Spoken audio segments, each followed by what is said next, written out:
Good morning students, कैसे हैं आप लोग। मैं धर्मेंद्र सिंह तोमर आप सभी लोगों का अपने YouTube channel maths by TS Tomar sir पे स्वागत करते हैं। स्टूडेंट्स, आज हम आप लोगों को क्लास 12th से रिलेटेड जो फर्स्ट चैप्टर है रिलेशन से रिलेटेड आपको एक्सरसाइज कराने वाला हूं। तो एक्सरसाइज जो आपके बेटा 1.1 है, इसका जो पहला क्वेश्चन है वो क्या है, आप लोग देखिए। बेटा फर्स्ट क्वेश्चन आपका, a relation are in the set A equal to 1, 2, 3 up to 14। 1 से 14 नेचुरल नंबर आपके दिए गए हैं, ठीक है ना। And relation is defined as, relation आपका बेटा क्या है, डिफाइंड है collection of all order pair such that 3x minus Y equal to 0। अब देखिए आप लोग, एक्चुअली देखिए जो order pair x comma y है तो हर क्वेश्चन में दिया गया होगा, कोई भी क्वेश्चन हो। देखिए यहां पर मेन होता है सेट, इसको हम रिप्लेसमेंट सेट कहते हैं। जैसे अगर हम इसके सोल्यूशन की बात करें तो कुछ क्वेश्चन इस फॉर्म में दिए होते हैं, relation is defined from A to A। यहाँ पर जो आपका सेट है वो आपका रोस्टर फॉर्म में 1 से 14 तक दिया गया है। सेट आपका 1 से 14 तक रोस्टर फॉर्म में गिवन है, ठीक है। तो रिलेशन जो है सेट A से सेट A में डिफाइन है, सेट A से सेट A में डिफाइन है रिलेशन, क्लियर। तो कभी n से n में डिफाइन होता है, कभी z to n, z to z, real number two real number. तो आपको आपका पहला जो इंपॉर्टेंट रिलेशन में टर्म है वो ये है रिप्लेसमेंट सेट। रिप्लेसमेंट सेट क्या दिया, पहली बात तो हम ये देखेंगे, ठीक है। सेकेंड वन, ये ऑर्डर पेयर तो सब में दिया होगा, किसी भी प्रकार का क्वेश्चन हो ये ऑर्डर पेयर तो सब में दिया गया होगा, ठीक है। लेकिन ये क्या है, रिलेशन क्या दिया गया है। जैसे यहाँ पर रिलेशन दिया है 3x minus Y equal to 0। इसका मतलब क्या हुआ, ऑर्डर पेयर का जो पहला एलिमेंट है इसको अगर 3 से मल्टीप्लाई करते हैं और y से माइनस करते हैं तो 0 आना चाहिए, मतलब 3x minus Y equal to 0 type का रिलेशन लेना है। तो अब इसमें आप एक चीज देखिए, रिलेशन आपका क्या है, x comma Y such that 3x minus Y equal to 0। अब बेटा इसको हम अलग से सॉल्व अगर करते हैं, ध्यान दीजिए भैया। तो यहाँ पर y की वैल्यू क्या आएगी, 3x आएगी, y क्या आएगा, for each x belongs to a, for each x belongs to a। तो अब देखिए इसको हम, इसका जो बदला हुआ रूप है रिलेशन का वो क्या हो जाएगा, x कामा 3x लिख सकते हैं कि नहीं, y की जगह क्या लिख सकते हैं 3x। इतनी बात समझ में आ गई, ठीक है। For each x belongs to a। तो इन दोनों का मतलब सेम है। हमने क्या किया, इस रिलेशन की हेल्प से, रिलेशन ये है सच दैट के बाद सदैव रिलेशन दिया होगा। अभी आप आगे देखेंगे आपकी बुक में कुछ क्वेश्चंस हैं, a लेस देन b दिया होगा, मतलब x less than y, s less than equal to y, x greater than y, जो भी दिया गया हो सच, ये तो x कामा y तो सब में दिया गया होगा हर क्वेश्चन में, क्योंकि ये डेफिनेशन का एक पार्ट है, कलेक्शन ऑफ ऑर्डर पेयर। तो किस प्रकार के ऑर्डर पेयर लेने हैं, ऑर्डर पेयर जो लेने हैं वो किस प्रकार के लेने हैं, ऑर्डर पेयर उस प्रकार के लेने हैं जो इस रिलेशन को सेटिस्फाई करता है, जो इस रिलेशन को सेटिस्फाई करता है। तो हमने क्या किया यहाँ पर, ध्यान दीजिए, हम y इक्वल टू यहाँ पर हमने क्या ले लिया 3x, y इक्वल टू क्या ले लिया 3x। तो यहाँ से x कामा 3x आ गया, क्या आ गया x कामा 3x। तो अब देखिए, अब यहाँ पर देखिए, यहाँ पर x क्या है 1 से 14 है। तो अगर हम x की वैल्यू 1 लेते हैं, x कामा 3x निकालना है, तो यहाँ पे 3x क्या आएगा 3 आएगा। x की वैल्यू अगर आप 2 लेते हैं तो 3x क्या आएगा 6 आएगा। x की वैल्यू अगर आप 3 लेते हैं तो 3x क्या आएगा 9 आएगा। x इक्वल टू अगर आप 4 लेते हैं तो 3x की वैल्यू क्या आएगी 12 आएगी। और अगर x इक्वल टू 5 लेते हैं तो 3x की वैल्यू क्या आएगी। लेकिन ये बताओ क्या 15 इसमें दिया है, x 3x जो वैल्यू लेंगे वो इस सेट A में बिलोंग करनी चाहिए सर जी। क्यों, क्योंकि y जो है y आपको पता है कि ये डोमेन होता है, ये कोडोमेन होता है। तो x जो है ये सेट A में सेट ऑफ डोमेन में बिलोंग करना चाहिए, और y की वैल्यू 3x है, मतलब 3x जो है सेट ऑफ कोडोमेन में बिलोंग करना चाहिए। ठीक, लेकिन डोमेन और कोडोमेन ये दोनों क्या है, सेट A ही है, तो 3x और x की जो वैल्यू आएगी वो सेट A में बिलोंग करनी चाहिए। किसमें बिलोंग करनी चाहिए, ये बात समझ में आ गई।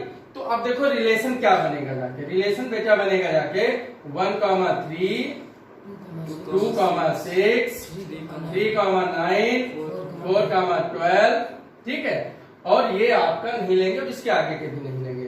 तो आपको इस क्वेश्चन में आपको रिलेशन आइडेंटिफाई करना होगा। तो first you find the relation in simplest form या इन रोस्टर फॉर्म। ठीक, रोस्टर फॉर्म में आपको रिलेशन निकालना था, इसकी हेल्प से। पहला क्वेश्चन यही था, कह रहा determine whether each of the following relation reflexive symmetric और ट्रांजिटिव। अब आपको देखिए, आपने ये रिलेशन निकाल लिया कि नहीं। अब आपको ये बताना है कि ये जो रिलेशन है ये किस प्रकार का रिलेशन है। देखिए रिफ्लेक्सिव के लिए क्या होता है बेटा, रिफ्लेक्सिव के लिए आपको मैंने डेफिनेशन बताई थी, अगर याद ना हो तो फिर से देख लीजिए। रिफ्लेक्सिव में मैंने बताया था कि अगर कोई रिलेशन A से A में बिलोंग करता है and for each x belongs to A, ठीक है, then if x related to x related to x, then R is reflexive. R is reflexive. अब x रिलेटेड टू x का मतलब क्या हुआ, इसका मतलब बेटा हुआ कि x कामा x जो है ये बिलोंग करना चाहिए R में। तो आप ये बताओ, इसमें x कामा x का मतलब पहला और दूसरा ऑर्डर पेयर का एलिमेंट एक जैसा होना चाहिए। क्या इसमें कोई मिल रहा है, नहीं मिल रहे हैं। ठीक, इसमें सारे डिफरेंट हैं कि नहीं। ये रिफ्लेक्सिव कब होता, जब इसमें 1,1 भी होता, 2,2 भी होता, 3,3 भी होता, 14,14 भी होता। अगर सारे इस आर में मिल रहे होते तो हम इसको कहते हैं क्या, रिफ्लेक्सिव। ठीक है, इसमें ऐसी सिचुएशन नहीं है, इसका मतलब ये जो रिलेशन आपका है ये रिफ्लेक्सिव नहीं है, ये रिलेशन आपका रिफ्लेक्सिव नहीं है। ठीक है, मिटा देते हैं। ठीक है, आप लोग उसको बाद में अपने आप से करिएगा या नोट कर लीजिएगा। तो आपका जो R है, R इज नॉट रिफ्लेक्सिव। इसी प्रकार से चेक करते हैं। ठीक, अब बात आती है नंबर 2 सर, सिमेट्रिक। सिमेट्रिक की डेफिनेशन क्या होती है, सिमेट्रिक की डेफिनेशन जानते हो क्या होती है। सिमेट्रिक की डेफिनेशन होती है कि if x related to y and y implies that y related to x for each x comma y belongs to A। ठीक है, इसका मतलब क्या हुआ, इसका मतलब ये हुआ कि इसमें जितने भी ऑर्डर पेयर दिए हैं, देखो इसमें जो रिलेशन आपका दिया है, अब इससे हम मैच कर रहे हैं इसको। पहला लेते हैं, देखिए इसका मतलब हुआ x रिलेटेड टू y का मतलब क्या हुआ, ये x y ही है ना। 1 related to 3 implied that 3 related to 1। अगर ये इसमें कहीं है तो ये सिमेट्रिक होगा। देखिए 1 3 है, 3 1 इसमें है क्या, कहीं नहीं है। 1 3 है लेकिन 3 1 नहीं है। इसका मतलब क्या हुआ, ऐसे ही 2 6 है, 6 2 नहीं है, 3 9 है, 9 3 नहीं है, 4 12 है, 12 4 नहीं है। इसका मतलब क्या हुआ, इसका मतलब ये हुआ कि R is not symmetric. Clear. देखिए एग्जाम में आपका एक इक्विवेलेंस रिलेशन से क्वेश्चन रिलेटेड आता है, इक्विवेलेंस रिलेशन से रिलेटेड। तो इक्विवेलेंस वही होता है जो रिफ्लेक्सिव सिमेट्रिक ट्रांजिटिव हो। तो अब देखिए ये क्वेश्चन हमने एक आसान सा लिया है, लेकिन तरीका यही है चेक करने का। ठीक, कोई भी क्वेश्चन हो हम डेफिनेशन पे चीजें अप्लाई कर रहे हैं। तो यहाँ पे इंपॉर्टेंट चीज ये है कि सबसे पहले आपको सिंपल 3 डेफिनेशन याद करनी है, reflexive symmetric transitive. As it is उसको लिखने का फॉर्मेट तैयार करना है। अब लिखने का जब फॉर्मेट पता होगा तो उसके ऊपर गिवन रिलेशन अप्लाई कर देंगे जो भी दिया गया होगा। ठीक है, अब बात आती सर नेक्स्ट हम चेक करेंगे ट्रांजिटिव। ट्रांजिटिव भी नहीं है, जैसे इसमें एक ऑर्डर पे ट्रांजिटिव की डेफिनेशन क्या होती है, मैं फिर रिपीट करता हूं जिससे आप लोगों को। ट्रांजिटिव क्या होता है, ट्रांजिटिव की डेफिनेशन होती है, ट्रांजिटिव रिलेशन में बेटा क्या होता है कि if x related to y and y related to z implies that x related to z for each x y z belongs to set A। मतलब जितने x y z एलिमेंट है ये सेट A में belong करने चाहिए। और ये x comma y, y कामा z, y कामा z, x comma Z, ये ऑर्डर पेयर है, ऑर्डर पेयर से रिलेशन में बिलोंग करते हैं, ऑर्डर पेयर किसमें बिलोंग करते हैं, रिलेशन में। तो अब देखिए यहाँ पर अभी मैंने जो रिलेशन बनाया था उसमें आपका 1 3 था कि नहीं था, और उसके बाद में 3 9 भी था, लेकिन 1 9 नहीं था भाई। ये जो है आपका ये ट्रांजिटिव कब होता, जब 1 रिलेटेड टू 3 हो, ये रिलेशन जो बनाते हैं उसमें देखते हैं, and 3 related to 9 imply that 1 related to, अगर 9 आपका मिल रहा है मतलब ऑर्डर पेयर 1 कामा 9 अगर दिया है तो ये ट्रांजिटिव होता, लेकिन इसमें 1 कामा 9 नहीं दिया है, इसका मतलब ये ट्रांजिटिव नहीं है। क्लियर? तो इस प्रकार से इसको बना लेंगे। अगर कोई क्वेश्चन, ये पहला क्वेश्चन का पहला पार्ट था आपका। अब हम एक क्वेश्चन और बताते हैं। देखिए पहले तो आप रिलेशन के क्वेश्चंस को, रिलेशन में आप सबसे पहले क्या करिएगा, जो लास्ट वीडियोस थे वो हमारे अच्छे प्रकार से देखें, उसके नोट्स बनाए, डेफिनेशन याद करिए, क्योंकि स्टार्टिंग के 2 चैप्टर ही आपको अभी जब, क्योंकि मैथ्स की जब शुरुआत होती है तो लड़के चैप्टर नंबर 1 से पढ़ना शुरू करते हैं, पता चला चैप्टर नंबर 1 ही कठिन है, थ्योरेटिकल मैथमेटिक्स का सामना करना पड़ रहा है, तो कहने के बच्चों मुश्किल आती है। तो उसमें रिलेशन चैप्टर से एक क्वेश्चन आता है, फंक्शन की प्रायोरिटी कम रहती है लॉन्ग में आने की, रिलेशन की ज्यादा रहती है, और इसमें 3 डेफिनेशन याद करना है, बिल्कुल जैसे आप हमने लिखवाई है उसी प्रकार से आप लिख के उसको लर्न कर लीजिए, चीजें आसान हो जाएंगी। ठीक है, अब बात आती है बेटा नेक्स्ट क्वेश्चन देखिए, हम आपको बताने जा रहे हैं क्वेश्चन नंबर 1 का नेक्स्ट पार्ट। ठीक है, इसमें रिलेशन जो है एंड टू एंड डिफाइन है। रिलेशन किसमें डिफाइन, एंड टू एंड। देखिए ये जो है ये वाला एन आपका कहलाता है सेट ऑफ डोमेन, ठीक है, रिलेशन का, और ये कहलाता है सेट ऑफ कोडोमेन।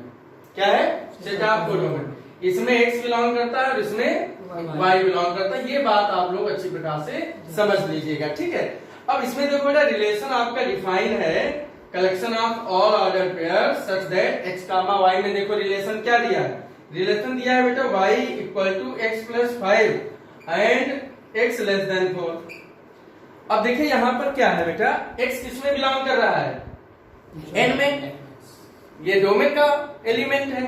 तो अब इसमें नेचुरल नंबर 1 से शुरू होते हैं, 1 2 3 4 up to infinite, all counting numbers are natural number. अब देखिए यहाँ पर क्या दिया है, x लेस देन 4 दिया है, मतलब आप x की वैल्यू क्या ले सकते हैं, 1 2 3, यही तो ले सकते हैं x की वैल्यू। और जब x की वैल्यू 1 2 3 लेंगे तो y क्या है, y दिया है x प्लस 5, तो y की वैल्यू बेटा क्या आएगी, जब हम x की वैल्यू 1 लेंगे तो y 6 आएगा, जब 2 लेंगे तो 7 आएगा, 3 लेंगे तो 8 आएगा। इतनी बात समझ में आ गई। तो अब देखिए यहाँ पर जो रिलेशन बनेगा इसको अब हम रोस्टर फॉर्म में लिख लेते हैं इस रिलेशन को। तो क्या बनेगा, 1 6 बनेगा, उसके बाद में 2 7 बनेगा और 3 8। अब ये आप बताओ ये रिलेशन किस प्रकार का है, ये रिलेशन क्या रिफ्लेक्सिव है, नहीं है, इट इज नॉट रिफ्लेक्सिव। क्यों, क्योंकि रिफ्लेक्सिव इसलिए नहीं है क्योंकि ना तो इसमें 1 1 है, ना 2 2 है, ना 3 3 है। देखिए रिफ्लेक्सिव कब होता है, एंड टू एंड, इसमें 1 1 2 2 3 3 4 4 अप टू इनफाइनाइट, तब ये रिफ्लेक्सिव होता। सारे नेचुरल नंबर के ऑर्डर्ड पेयर इटसेल्फ के साथ मिलने चाहिए। अब बात आती है सर सिमेट्रिक है कि नहीं। देखिए 1 6 1 रिलेटेड टू 6, लेकिन 6 1 नहीं है, 2 7 7 1 नहीं है, 3 8 8 3 नहीं है, इसका मतलब सिमेट्रिक नहीं है। अब बात आती है सर ट्रांजिटिव की।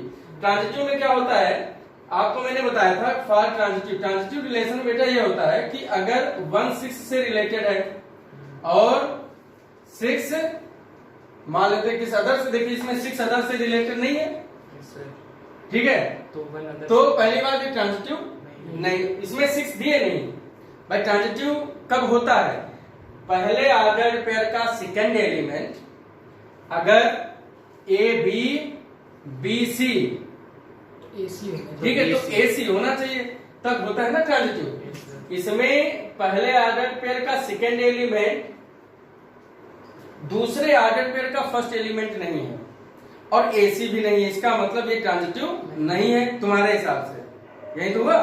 लेकिन एक बात बता दें, ट्रांजिटिव की एक डेफिनेशन और आपको बताने जा रहे हैं। ये ट्रांजिटिव है रिलेशन, ये रिलेशन ट्रांजिटिव है, आपको हम बता रहे हैं। अगर कोई भी रिलेशन ट्रांजिटिव की डेफिनेशन को नहीं रखता है तब भी वो ट्रांजिटिव होता है। इसका मतलब क्या हुआ, देखिए मैं आपको बता रहा हूं, अगर हाँ देखिए ये एक अल्टरनेट डेफिनेशन है। If A related to B, if A related to B and C related to D, मतलब पहले ऑर्डर पेयर का सेकेंड एलिमेंट, हर ऑर्डर पेयर में देखेंगे कि सेकेंड एलिमेंट पहले ऑर्डर पेयर का अदर ऑर्डर पेयर का फर्स्ट एलिमेंट नहीं होना चाहिए। ये एक्सेप्शन डेफिनेशन है ट्रांजिटिव की। एक तो भी आपने देखा कि A related to B, B related to C, then A related to C अगर है तो ट्रांजिटिव होगा।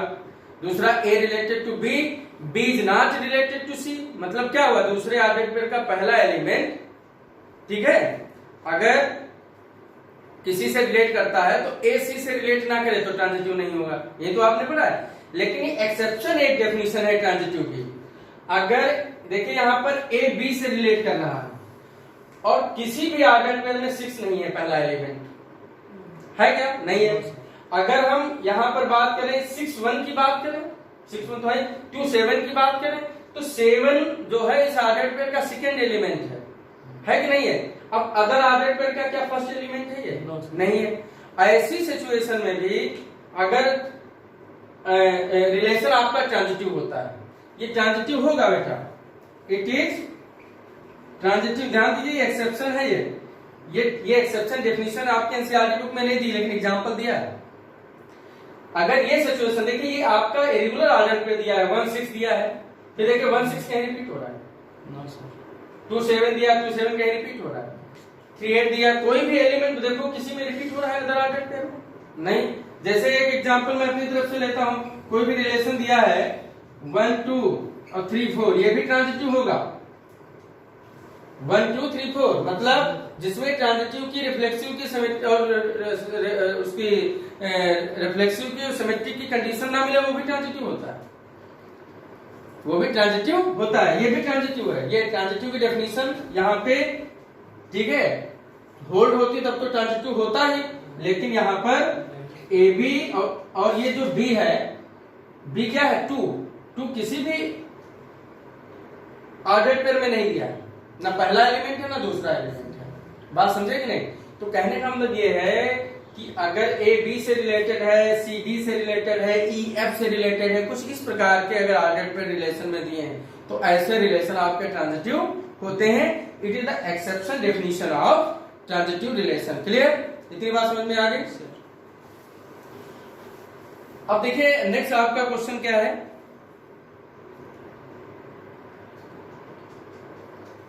नेक्स्ट डेफिनेशन आपकी क्या है, नेक्स्ट क्वेश्चन। तो आप लोगों को चीजें समझ में आ रही हैं, क्यों भाई? Yes sir. है। अब जैसे इसमें आपने पहले क्वेश्चन के 2 पार्ट कर लिए, आप क्वेश्चन नंबर 1 का आप थर्ड देखिए। थर्ड क्या है, देखिए बेटा a इक्वल टू अगर दिया है 1 2 3 4 5 6, ये a आपका गिवन है कि नहीं है, 1 2 3 4 5 6, ठीक। और इसमें रिलेशन आपका दिया है x कामा y, ये तो मैंने कहा था सब में दिया होगा, ठीक है। इंपॉर्टेंट चीज ये होती है। दूसरा इसमें ये दिया है y is divisible by x, y is divisible by x। तो अब आपको इसमें कुछ ऐसा रिलेशन बनाना है जिसमें सेकेंड एलिमेंट फर्स्ट एलिमेंट से डिवाइड हो बाय रिलेशन। किससे? रिलेशन a टू a में डिफाइन है, x भी a में बिलोंग कर रहा है, y भी a में बिलोंग कर रहा है। अब एलिमेंट यही लेने हैं, लेकिन किस प्रकार के ऑर्डर पेयर लेने हैं कि जो है y जो है आपका किससे डिविजिबल हो, x से।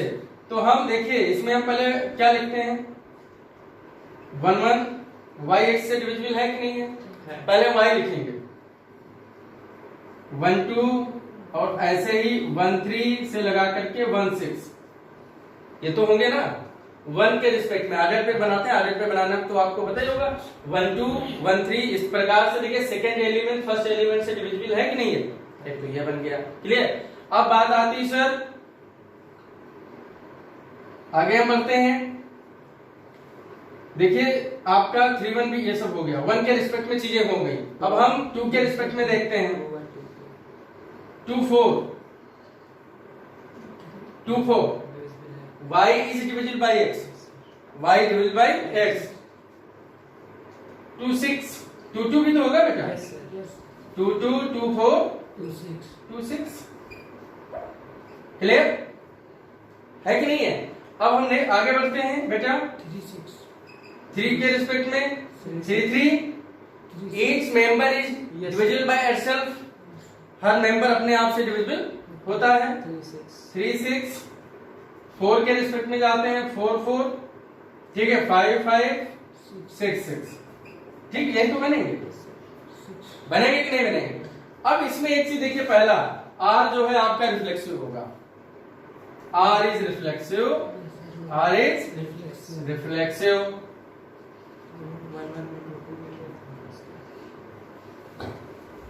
R is reflexive.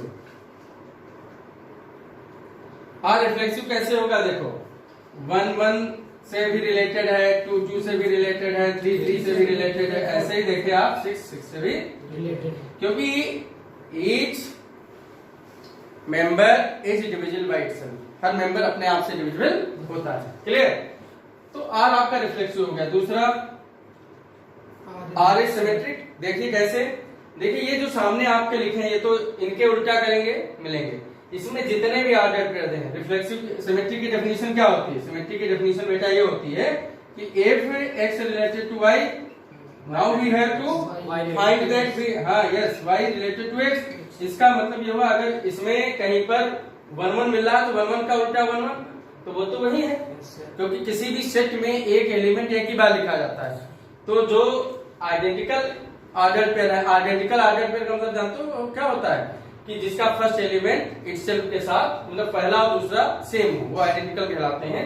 तो इसमें देखिए ये 1 1 2 2 इनके सबके अपोजिट तो वही होंगे, अपोजिट आपके क्या होंगे वही होंगे। अब बात आती है यहाँ पर देखिए 1 2 है लेकिन 2 1 नहीं है, 1 2 है तो यहाँ पर आप देख सकते हैं फॉर एग्जाम्पल 1 रिलेटेड टू 1 ये तो है, 1 related to 2 implies that 1 related to 1, 1 related to 2 implies that 2 is not related to 1। तो जितने भी ऑर्डर पेयर दिए हैं उसमें सर कोई भी ऑर्डर पेयर ठीक का YX अगर मैच नहीं कर रहा है तो सिमेट्रिक नहीं होगा। इसका मतलब क्या हुआ, R is not symmetric, R is not symmetric. ठीक है, क्योंकि यहाँ पे जितने ऑर्डर पेयर दिए इनके उल्टा मतलब ठीक है 1 2 का उल्टा 2 1 होता है ना, अपोजिट 2 1 होता है, 1 3 का 3 1 होता है, तो ये सब नहीं मिल रहे हैं ना इसमें, इसका मतलब सिमेट्रिक नहीं होगा। अब ट्रांजिटिव के लिए हम देख लेते हैं, ट्रांजिटिव चेक करिए, ट्रांजिटिव है, वेरी गुड, क्या बात है। ट्रांजिटिव रिलेशन शायद हमको भी ट्रांजिटिव लग रहा है, ठीक है, अब इसको हम चेक कर लेते हैं आप लोगों के सामने। ट्रांजिटिव की डेफिनेशन क्या होती है, ए रिलेटेड टू बी, पहले तो है for each A comma B comma C belongs to set A, and if A related to B and B related to C implies that A related to C. अब देखो ये situation यहां मिल रही है कहीं, देखिए बेटा 1 related to 1 and 1 related to 2, A B B C implies that 1 related to 2 A C. ऐसे ही आप 1 के साथ जितने भी ये हैं आप कोई भी ले लीजिए, ये सारे ट्रांजिटिव रिलेशन की डेफिनेशन को होल्ड करते हैं। अब इधर आइए 1 2 2 2 2 4 1 2 एंड 2 2 implies that 1 2, फिर मिल गया 1 2।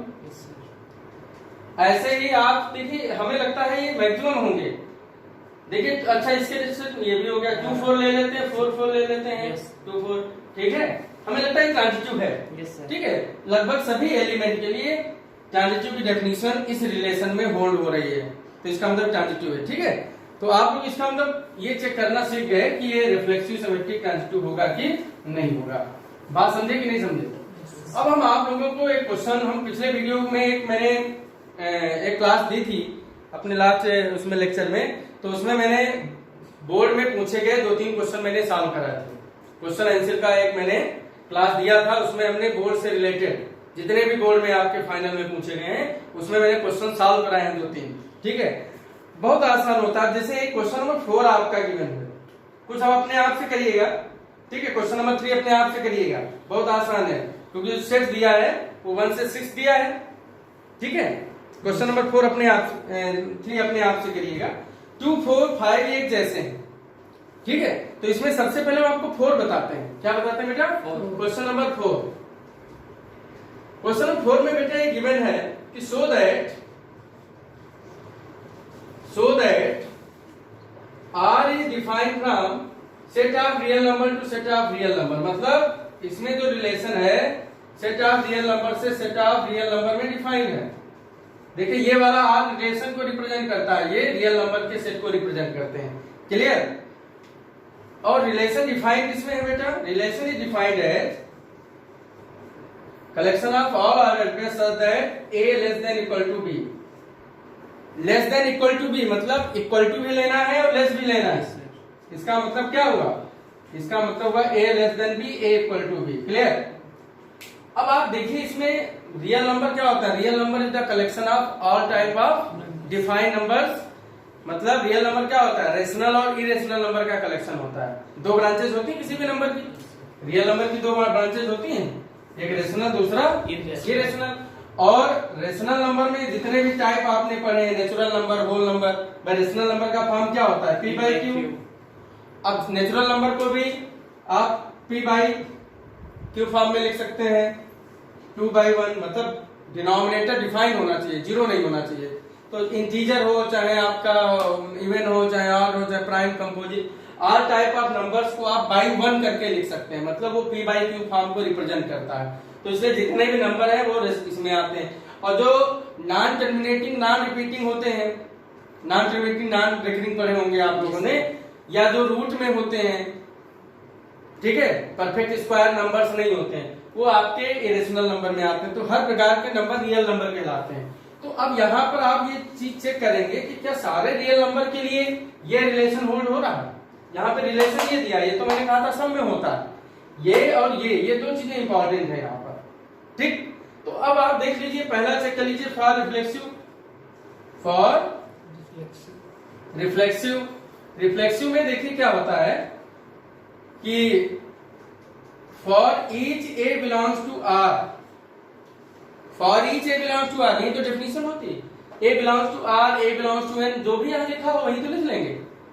And if A related to A, ठीक है, for each A comma A belongs to relation, ठीक, देन आर इज रिफ्लेक्सिव। यही तो डेफिनेशन मैंने बताई है, ये तो डेफिनेशन बताई। ये बार बार इसलिए लिखते हैं, फिलहाल उनको लिखने की जरूरत नहीं है, लेकिन आप एग्जाम में भी आप भी लिख लेना जिससे कहीं गलती के चांसेस ना बचे, ठीक, कि आपको रट जाए, इसलिए बार बार लिख रहा हूं। तो अब इसमें देखिए ये दोनों कंडीशन तो एक साथ लगेंगी नहीं। Less than or equal to इसका मतलब होता है, इसका मतलब क्या होता है? Less than or equal to, less होगा या इक्वल टू होगा। तो जब ए इक्वल टू बी के लिए रिफ्लेक्सिव होगा कि नहीं होगा? इसका मतलब ये रिलेशन रिफ्लेक्सिव है। देखिए इसका, देखिए यहां पर क्या है? Now A less than equal to A, now A less than equal to A for each A belongs to are.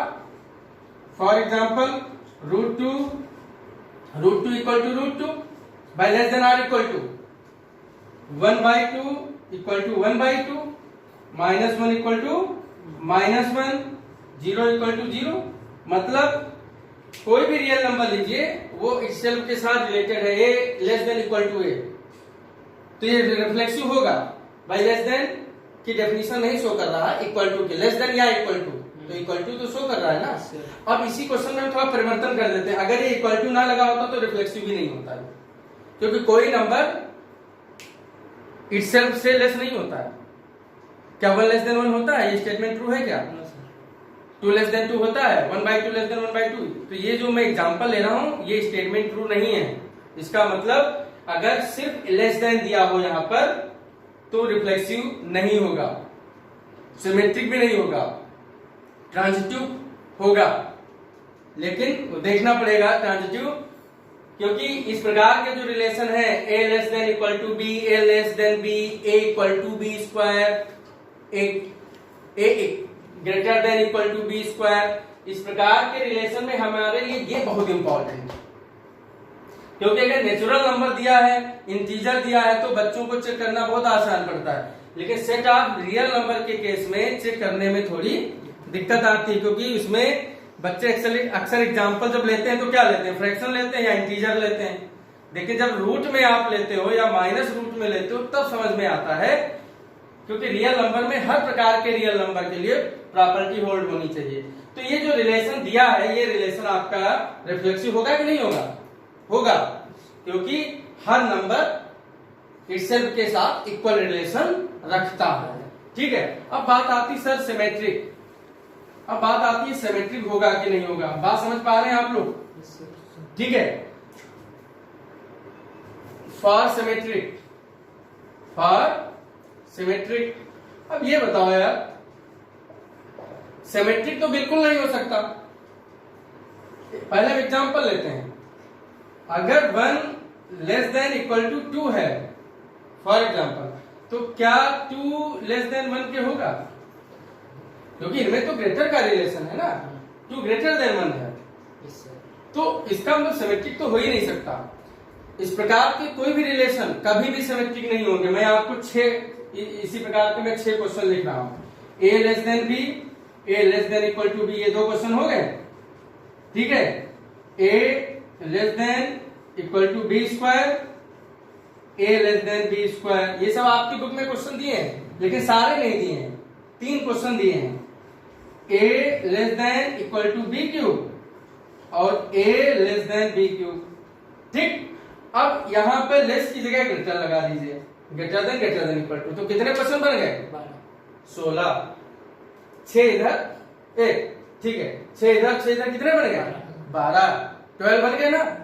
तो अब ये 12 देखिए इनक्वलिटी बन गई। 3 प्रकार के क्वेश्चन आपके उसमें आप अपनी प्रैक्टिस ले कर सकते हैं। अब ये 12 क्वेश्चन रियल नंबर के लिए हो गए, ये 12 क्वेश्चन नेचुरल नंबर के लिए हो गए। कितने हुए? 24। ये 12 क्वेश्चन इंटीजर के लिए हो गए। कितने हो गए? 36। मतलब आप रिलेशन के क्वेश्चन अपने आप से जनरेट बना सकते हैं। अब बना, तो मैं ये कह रहा हूं, ये जो आप 6 का पहाड़ा पढ़ रहे हैं, 6 2 12, ठीक है, 3 18, फिर 24, ये जितने भी क्वेश्चन होंगे ये कभी भी सिमेट्रिक होंगे, वो चाहे रियल नंबर हो, चाहे नेचुरल नंबर हो, चाहे इंटीजर हो। किसी प्रकार का यहाँ रिप्लेसमेंट सेट दिया हो, डिफाइन सेट दिया हो, कभी भी सिमेट्रिक नहीं होंगे। क्यों? क्योंकि अगर 2 1 से ग्रेटर है तो क्या 1 2 से ग्रेटर होगा? उसका अपोजिट स्टेटमेंट ट्रू होगा। कोई भी स्टेटमेंट इस प्रकार का अगर दिया है, ये जो सामने आपके दिए हैं, इनके अगर अपोजिट करेंगे क्या ट्रू होंगे? अपोजिट ट्रू नहीं होंगे। और सिमेट्रिक की डेफिनेशन ये है कि उसमें अपोजिट चेक करते हैं। उसमें क्या चेक करते हैं? अपोजिट चेक करते हैं। तो सिमेट्रिक तो इस प्रकार के कभी होंगे नहीं। बिल्कुल दिमाग में बैठा लीजिए, याद कर लीजिए। इतनी बात समझ में आ गई? तो इसका मतलब ये रिलेशन आपका सिमेट्रिक नहीं होगा। बस देखिए इसमें दिक्कत क्या होती है, बच्चों को, बच्चे समझ लेते हैं, जितनी देर टीचर पढ़ाता है, हम पढ़ाते हैं, सब समझ लेते हैं, लेकिन जब वो अपना पेन उठा करके कॉपी पे लिखना शुरू करते हैं, तो how to represent the statement in your answer copy, ये दिक्कत करता है कि आप आंसर शीट पे, आप कॉपी पे उसका आंसर कैसे रिप्रेजेंट करेंगे, ये ज्यादा इंपॉर्टेंट चीज है। तो इसके लिए इन क्वेश्चंस की लिख करके प्रैक्टिस करनी पड़ती है। बात समझे कि नहीं? अब इसको आप ट्रांजिटिव चेक कर लीजिए बेटा। अब इसमें क्या चेक कर लेंगे? For transitive. तो ट्रांजिटिव रिलेशन में क्या होगा? ट्रांजिटिव रिलेशन चेक करने के लिए क्या होता है? For each A B C belongs to, for each A comma B comma C belongs to, तो ट्रांजिटिव में क्या होता है? इफ ए, इसमें क्या लेंगे? If A less than equal to B and b less than equal to c implies that a less than equal to c। अगर ये a less than equal to c आता है, ठीक है, तो आप ये देख लेंगे कि वो ट्रांजिटिव है कि नहीं है। इतनी बात समझ में आ गई? अगर वो लेस देन c आता है तो ट्रांजिटिव आपका होगा, अगर नहीं आता तो ट्रांजिटिव आपका नहीं होगा। इतनी बात समझ में आ गई? तो अब यहाँ पर देखिए, जैसे ये, अब इसमें एक एग्जाम्पल लीजिए, एग्जाम्पल। अब ये बताइए, जैसे आपका बेटा, हम एक एग्जांपल लेते हैं, जो √2 है, √2 ये लेस देन इक्वल टू √3 के है कि नहीं? √2 की वैल्यू क्या होती है? 1.41। इसकी वैल्यू क्या होती है? 1.732। तो ये इससे लेस है। And √3 less than equal to 2, two से लेस है कि नहीं है भाई? मैंने कहा था less than or equal to, दो में से कोई एक कंडीशन होल्ड होगी, दो में से कोई एक कंडीशन होल्ड होगी। तो ये इससे लेस है, ये इससे लेस है, तो आप चेक करिए ये ए है, ये बी है, ये बी है, ये सी है। तो अब आप ये चेक कर लीजिए क्या ये √2 जो है ये लेस देन इक्वल टू 2 से है? बिल्कुल है। इसका मतलब ये जो लेस देन इक्वल टू वाला ये ट्रांजिटिव होगा। इसका मतलब यहाँ पे दो कंक्लूजन निकलते हैं कि ये जो आपके पर्टिकुलर क्वेश्चंस हैं a less than equal to b, a less than b, ये रिलेशन में लिख रहा हूं, ये रिलेशंस हैं, ठीक है। a greater than equal to b और a ग्रेटर देन b। अब आप बात समझिएगा, पहले हम इन दोनों की बात कर लेते हैं। ये चार क्वेश्चन आपके सामने लिखे हैं, ये दोनों जो क्वेश्चन हैं ये दोनों रिफ्लेक्सिव होंगे। ये दोनों इक्वल टू लगा है ना, इक्वल टू लगा तो रिफ्लेक्सिव होंगे, ये ट्रांजिटिव होंगे। सिमेट्रिक मैंने अभी आपको 24-25 लगभग क्वेश्चन मैंने बताए, 24 क्वेश्चन बताए। सिमेट्रिक तो कोई भी नहीं होंगे, सिमेट्रिक आपके कोई भी नहीं होंगे। इसका मतलब ये दोनों आपके क्या है, ये दोनों रिफ्लेक्सिव भी है, ट्रांजिटिव भी है, सिमेट्रिक नहीं है। यहाँ पर कोई भी सेट दिया हो, कोई भी सेट दिया हो। अब बात आती सर जी इन दोनों की, क्वेश्चन नंबर 2 और 4 की, ये लगाइएगा जाके प्रैक्टिस के लिए। अब देखिए ये आपका रिफ्लेक्सिव भी नहीं होगा, ये दोनों रिफ्लेक्सिव भी नहीं होंगे क्योंकि यहाँ इक्वल टू नहीं लगा है। ये दोनों सिमेट्रिक हो ही नहीं सकते क्योंकि इसका अपोजिट प्रॉपर्टी जो होगी वो होल्ड नहीं होगी। अब ट्रांजिटिव की बात आती तो ट्रांजिटिव ये 3 चारों होंगे, ट्रांजिटिव ये चारों होंगे, होंगे कि नहीं होंगे? तो अब आप लोगों को हमें लगता है काफी कुछ आइडिया लग गया होगा क्वेश्चन करते कैसे हैं।